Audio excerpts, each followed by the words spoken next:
जमशेदपुर में खतियानी जौहर यात्रा के दौरान मुख्यमंत्री हेमंत सोरेन ने सोनारी एयरपोर्ट में जमशेदपुर से कोलकाता और भुवनेश्वर के लिए विमान सेवा की शुरुआत करने के बाद जुगसलाई रेलवे ओवरब्रिज का उद्घाटन किया। इस दौरान राज्य के मुख्यमंत्री हेमंत सोरेन के साथ स्वास्थ्य मंत्री बन्ना गुप्ता, मंत्री चंपई सोरेन समेत क्षेत्र के विधायक उपस्थित थे। कांग्रेस सांसद सरदार स्वर्ण सिंह ने 1973 में पहली बार यह मांग उठाया था। समय समय पर कई विधायक सांसदों ने इस मांग को उठाई। 2018 में तत्कालीन मुख्यमंत्री रघुवर दास ने इस रेलवे ओवरब्रिज की आधारशिला रखी थी। आधारशिला रखने के बाद रेलवे ओवरब्रिज का कार्य अधर में लटक गया। वर्तमान सरकार ने इस कार्य को गति देते हुए जुगसलाई रेलवे ओवरब्रिज का कार्य पूर्ण कर दिया। राज्य सरकार द्वारा रेलवे ओवरब्रिज का ठेका त्रिवेणी एंटरप्राइजेस को दिया गया। 45 करोड़ की लागत से रेलवे ओवरब्रिज का कार्य पूर्ण हुआ, जिसे आज राज्य के मुख्यमंत्री हेमंत सोरेन ने पूजा अर्चना और शिलान्यास का अनावरण कर इस रेलवे ओवरब्रिज को क्षेत्र की जनता के सुपुर्द कर दिया। इस रेलवे ओवरब्रिज के पूर्ण हो जाने से लाख आबादी को जाम की समस्या से निजात मिलेगा। इतना ही नहीं, दुर्घटनाओं में भी कमी आएगी। उद्घाटन के बाद पत्रकारों से वार्तालाप करने के दौरान उन्होंने 1932 के खतियान को लागू करने के मामले में कहा कि खतियानी जौहर यात्रा के दौरान अखबारों के माध्यम से उन्हें जानकारी हुई कि राज्यपाल ने बिल वापस कर दिया है। वे रांची वापस लौटने के बाद राज्यपाल से इस संबंध में बात करेंगे। राज्यपाल से संबंध के बारे में उन्होंने कहा कि राज्यपाल केंद्र सरकार की है और सभी जानते हैं कि केंद्र सरकार किसकी है। राज्य में गैर भाजपा सरकार होने के कारण केंद्र सरकार नहीं चाहती कि राज्य में 1932 की खतियान लागू हो। आप देख ही रहे थे इनॉग्रेशन के टाइम में कि ये एक अच्छी शुरुआत है। जैसे किसी ने कहा कि मंगल शुरुआत है मंगलवार के दिन 31 जनवरी 2023 और इसमें बहुत से भागीदार हैं। गवर्नमेंट ऑफ इंडिया की स्कीम है ये रीजनल कनेक्टिविटी की, जिसके तहत इंडिया वन एयर को लाइसेंस भी मिला जमशेदपुर और कलकत्ता को कनेक्ट करने का। उन लोगों ने ये भी कहा कि चलिए एक नॉन RCS सेक्टर है भुवनेश्वर जमशेदपुर, उसको भी कनेक्ट किया जाए। और शुरुआत अच्छी है क्योंकि 9 सीटर एयरक्राफ्ट है, सो 9 सीटें भरने में ज़्यादा टाइम नहीं लगना चाहिए मेरे हिसाब से, क्योंकि यहाँ से मूवमेंट लोगों की बहुत है। और एयरपोर्ट अथॉरिटी ऑफ इंडिया ने अपना पूरा स्टाफ यहाँ दिया है। गवर्नमेंट ऑफ झारखंड की तरफ से भी बहुत हमको सपोर्ट मिली है, जैसे सिक्योरिटी सर्विसेज उन्होंने दी है। टाटा स्टील की तरफ से मेंटेनेंस जो हम लोग कमर्शियल टर्मिनल को रेडी किए हैं या इक्विपमेंट लगाए हैं, या एयर स्ट्रिप का पूरा मेंटेनेंस है। जो ATC services Airport Authority of India दे रहा है उसका पूरा पेमेंट हमारी तरफ से जाएगा।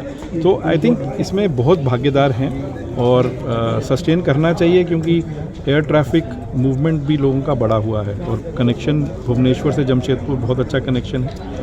और आने वाले दिनों में मुझे लगता है कि ये लोग जब देखेंगे कि फुटफॉल है और टिकट्स बिक रही हैं, तो शायद 1 से 2 सॉटी भी करने का प्लान करें। जमशेदपुर के सोनारी एयरपोर्ट में मंगलवार को सुबह कोलकाता से हवाई जहाज ने पहली उड़ान भरी। झारखंड के मुख्यमंत्री हेमंत सोरेन ने हवाई जहाज को हरी झंडी दिखाकर रवाना किया। कोलकाता के लिए 10:15 बजे सोनारी एयरपोर्ट से हवाई जहाज ने उड़ान भरी, जो 11:20 बजे कोलकाता पहुंची।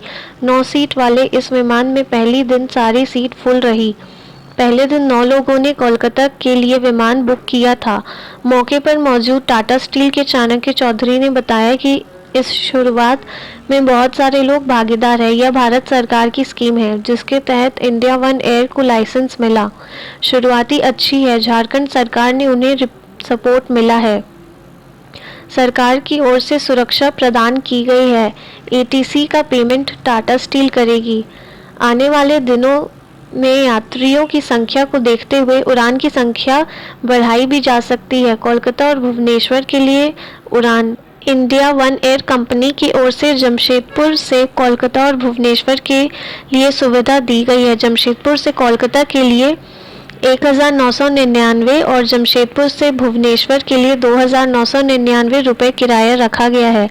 यात्री indiaoneair.com की वेबसाइट से ऑनलाइन टिकट बुक कर सकते हैं या फिर एयरपोर्ट जाकर भी टिकट बुकिंग की जा सकती है। तैयार किया जाए ताकि यहाँ पर लोगों को एयर कनेक्टिविटी बेहतर सुविधा उपलब्ध हो सके।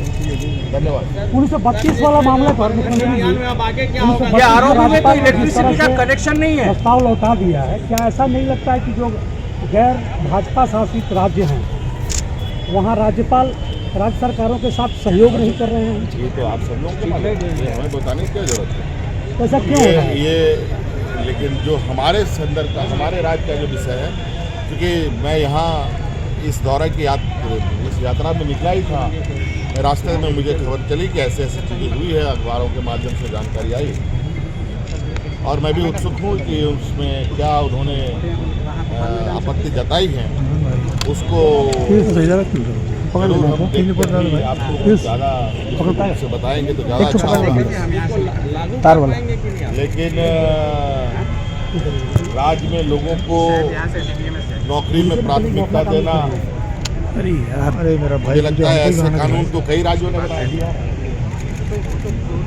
धन्यवाद। बजट पर कहाँ लेके चले गए? बजट को लेकर क्या उम्मीद है? अब देखिए,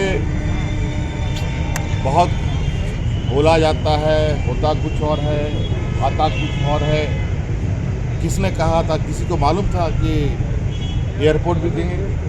किसी को मालूम था कि सारे देश के पोर्ट बिक जाएंगे? किसी को मालूम था कि जीएसटी का अवधि नहीं बढ़ेगा? किसी को मालूम था कि महंगाई इतनी बढ़ जाएगी? तो जैसी चीज़ें आएंगी वैसी बातें आप लोग राज्यपाल और आपके बीच संबंध सामान्य हैं? देखिए, मुझे पूरा उम्मीद है राज्यपाल झारखंड। आज के लिए बस इतना ही। बिग न्यूज के पूरे टीम को दीजिए इजाजत। नमस्कार।